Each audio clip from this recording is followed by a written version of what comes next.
أعوذ بالله من شرور أنفسنا ومن سيئات أعمالنا من يهده الله فلا مضل له ومن يضلل فلا هادي له وأشهد أن لا إله إلا الله وأن محمدا عبده ورسوله أما بعد۔ ایک حدیث پاک میں فرمایا رسول پاک صلی اللہ علیہ وسلم نے، اور نبی ہی یہ بات کہہ سکتے تھے، اذا مات الانسان انقطع عمله، انسان مر جاتا ہے اس کے عمل کا سلسلہ منقطع ہو جاتا ہے، اب ثواب والے کام نہیں کر سکتا، ایک سجدہ نہیں کر سکتا، ایک بار تسبیح لا الہ الا اللہ سبحان اللہ الحمدللہ نہیں پڑھ سکتا، نہیں کہہ سکتا، ثواب والا کوئی کام نہیں کر سکتا۔ بعض بزرگوں کے بارے میں منقول ہے، لکھا ہے فضائل اعمال میں حضرت شیخ رحمۃ اللہ علیہ نے کہ قبر کھل گئی، دیکھا ہے صاحب نماز پڑھ رہے ہیں، تو اس نماز سے ترقی نہیں ہوتی، ثواب نہیں ہوتا۔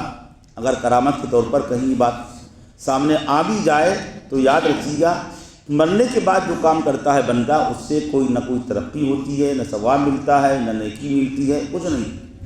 یہی زندگی ہے، یہ امانت ہے، اس وقت میں ہم جو چاہیں کر لیں، ہم کو ثواب ملے گا، مرنے کے بعد کسی عمل کا ثواب نہیں ملے گا۔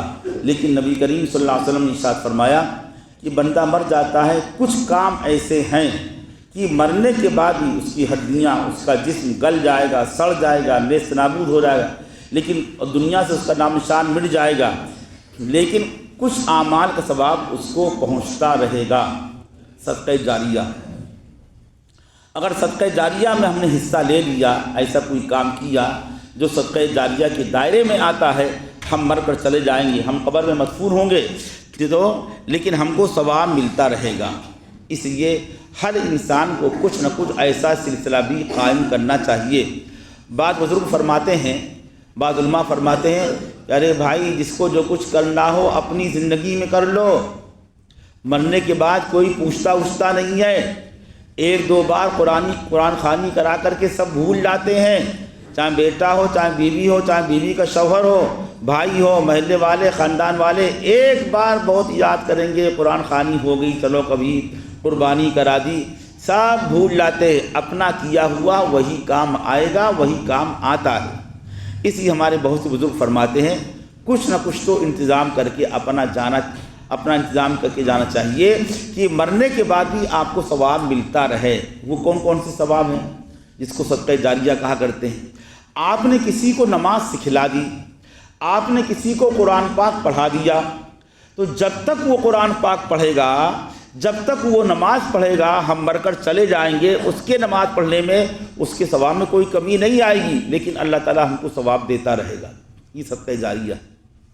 صدقہ جاریہ کی بہت سی شکلیں ہیں، ایک شکل یہ بھی ہے، اور ایک شکل صدقہ جاریہ کی یہ بھی ہے کہ ہم کوئی کام کرتے، ہم نے یہ کام کیا، ہم پڑھے لکھے نہیں ہیں، لیکن اللہ نے پیسہ ہم کو دیا، ہم نے مسجد بنوا دی، ہم نے مسجد میں حصہ لیا، ہم نے مدرسہ قائم کرا دیا، ہم نے خانقاہ بنا دی، ہم نے مسافر خانہ بنوایا، ہم نے کہیں پانی کی ضرورت تھی، ہم نے پانی کا انتظام کر دیا، ہم نے ہینڈ پائپ لگوا دیا، نل لگوا دیا، ہم نے مسجد میں چٹائی بچھوا دی، ہم نے کسی جگہ سلیب ڈلوا دی، کوئی بھی کام سب صدقہ جاریہ کے دائرے میں آتے ہیں۔ ہم مر کر چلے جائیں گے، جب تک مسجد میں نماز پڑھی جائے گی ہم کو ثواب ملے گا، جب تک مدرسے میں دینی تعلیم ہوتی رہے گی ہم کو ثواب ملے گا۔ افسوس کی بات یہ ہے کہ ہمارے یہاں انڈیا نہیں، یو پی بھی کہہ رہا ہوں، اس کا رواج کم ہے۔ ہم نے دیکھا دوسرے صوبوں میں میرا جانا ہوتا ہے، وہاں پر دیکھا کہ ایک اللہ کے بندے ایسے ہیں، ایک اللہ کا بندہ، فرد واحد، ایک گھرانہ، ایک شخص پوری مسجد کا خرچ تنہا برداشت کیے۔ بہت سے اللہ کے بندے ہیں، تنہا پوری مسجد بنوائی، تنہا پورا مدرسہ بنوایا، مدرسے میں بڑی تعداد میں طلبہ پڑھتے ہیں جن کو صبح شام کھانا و ناشتہ دیا جاتا ہے، اساتذہ کو تنخواہ دی جاتی ہے۔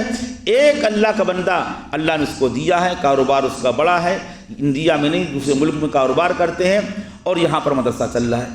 وہ کیسے اللہ کے بندے ہیں؟ وہ کیسے کیا کرتے ہیں؟ وہ بیاہ شادی میں دھوم دھام سے شادی کرنے میں پیسہ خرچ نہیں کرتے، وہ میرج ہال بک نہیں کرتے، سادگی سے شادی کر لی، ختنہ عقیقے میں پیسہ زیادہ خرچ نہیں کرتے، نیک کام میں خرچ کرتے ہیں۔ گجرات میں بہت سے لوگ ہیں، بنگلور میں، گجرات میں، بمبئی میں، یہ ایسے اللہ کے بندے ہیں، ہم کو ان سے سبق لینا چاہیے۔ ہم ایسا کچھ کریں، اپنی اولاد کا ذہن اور مزاج ایسا بنا کر کے جائیں کہ وہ بھی خرچ کیا کریں، یہ صدقہ جاریہ ہے۔ آج آنے میں دیر ہوگی، اسی پر اکتفا کرتا ہوں۔ اللہ نے توفیق دی، انشاءاللہ آئندہ بیان کروں گا۔ اللہ تعالی ہم سب کو عمل کی توفیق نصیب فرمائے۔ وآخر دعوانا الحمدللہ رب العالمین۔